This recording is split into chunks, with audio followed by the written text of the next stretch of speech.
সফলতা হিসুয়া অঙ্গনবাড়ি কাহিসুয়া প্রতিভা চলিছে মজুরি দিয়া প্রতিভা চলিছে মজুরি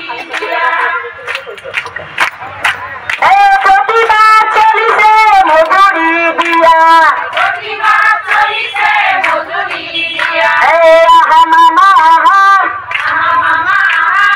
আহা মামা আহা প্রতিভা চলিছে মজুরি দিয়া সরকার প্রতিশ্রুতি আদায় দিয়া সরকার প্রতিশ্রুতি আদায় দিয়া আমার মাননী নালাগে মজুরি দিয়া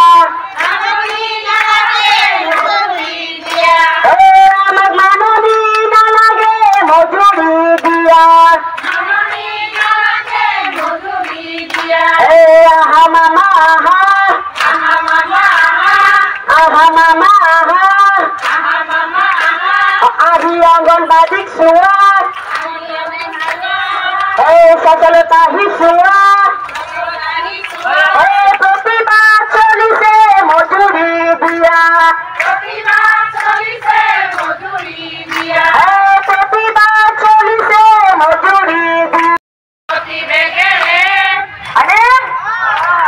6 তাৰিখৰ পৰা চলি আছে ৰে দাবী নামানিলে কৰ্মী কাম নকৰে আমাৰ দাবী নামানিলে কৰ্মী কাম নকৰো মানুহসকল চাহ খাবলৈ মাতি আছে 6,500 টকা কৰ্মীয়ে পায় তথাপিও আমাৰ মামাই ঘূৰি নাযায় 6,500 টকা কৰ্মীয়ে পায় 6,500 টকা কৰ্মীয়ে পায় তথাপিও আমাৰ মামাই ঘূৰি নাযায় 3,250 সহায়িকে পায় 3,250 সহায়িকে পায় তথাপিও আমাৰ মামাই ঘূৰি নাযায় আহা মামা আহা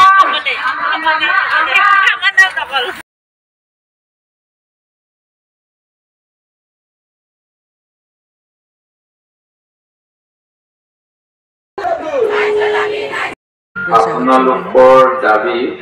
এইবাৰ আমাকো অৱগত কৰিছিল অৱশ্যে ইয়াৰ পূৰ্বে তেনেকে নকৰিলেও আপোনালোক সকলোৱে জানে যে গণতন্ত্ৰত চৰকাৰ আৰু বিৰোধী দুটা পক্ষ থাকিব লাগে চৰকাৰক যাতে ভালকৈ চলাই নিব পাৰে কোনো যাতে য'ত ধৰক পুখুৰী আছে পুখুৰী থকা জায়গাটোত যদি সাগৰ বনাবলৈ যায় তেতিয়াহ'লে সাগৰ আমাক নালাগিব পাৰে তাতে আমাক খেলপথাৰ লাগিব পাৰে তেতিয়াহ'লে পুখুৰীটো পুতিব লাগিব ঠিক তেনেকৈ য'ত দলং নাই তাত দলং দিব লাগিব কিন্তু যদি দলঙৰ পৰিৱৰ্তে তাত আৰু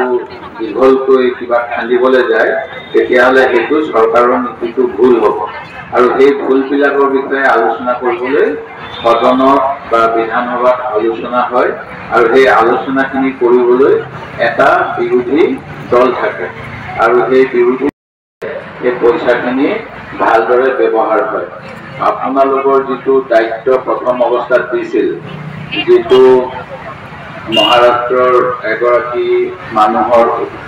পৰা অংগনবাড়ী শব্দটো আহিছিল অৰ্থাৎ নিজৰ সন্মুখৰ এখন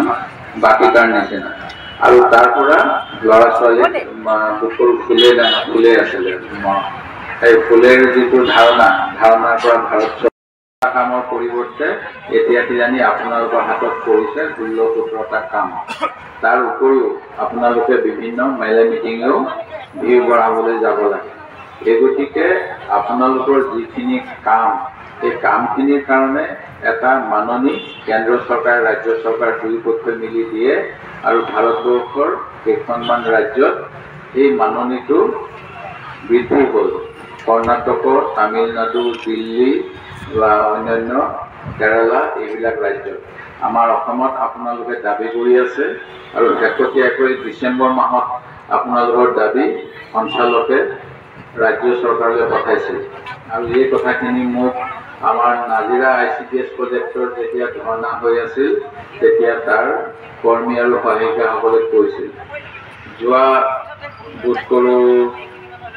4 নে কিমান ফেব্ৰুৱাৰীৰ পৰা আমাৰ বিধানসভা হৈছিল, মই তাৰিখটো মনত নাই এতিয়া সঠিককে, আৰু বিধানসভাত কথাখিনি ক'বলৈ কৈছিল। আমি সেই কথাখিনি যেতিয়া বাজেট ঘোষণা হ'ল বা তাৰ পৰৱৰ্তী সময়ত কেইবাদিনো আপোনালোকৰ হৈ উত্থাপন কৰিছিলোঁ, কিন্তু তাৰ ক্ষেত্ৰত যিটো সঁহাৰি পাব লাগে আমি পোৱা নাই। আৰু এনেকুৱাও নহয় যে বিৰোধী হ'লো কাৰণে চৰকাৰক যেনেকৈ ঘৰত গেটখন খুলি দিলে কুকুৰে ভুকি থাকে, আমি অনবৰত কিবা কথাত ভুকি থাকিব লাগিব।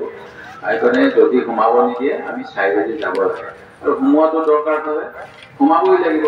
মালিকক মাতি আনিব লাগিব, কুকুৰটো বান্ধি দে, নহ'লে বেজি দিয়া কুকুৰ হয়নে নহয় নাজানো, কামুৰিব। সেই গতিকে যাৰ যিটো কাম, আমাক বিৰোধীত কম ভোট পালোঁ কাৰণে আমি যে অকলে সেই কামখিনি কৰিব লাগিব সেইটো নহয়। কোনোবাই কয় যে কেঁচুৱা মাকে কেনেকৈ গম পায় পিয়াহ লাগিছে বুলি, কান্দি থাকে বুলি, নাকান্দিলেও দিব লাগে।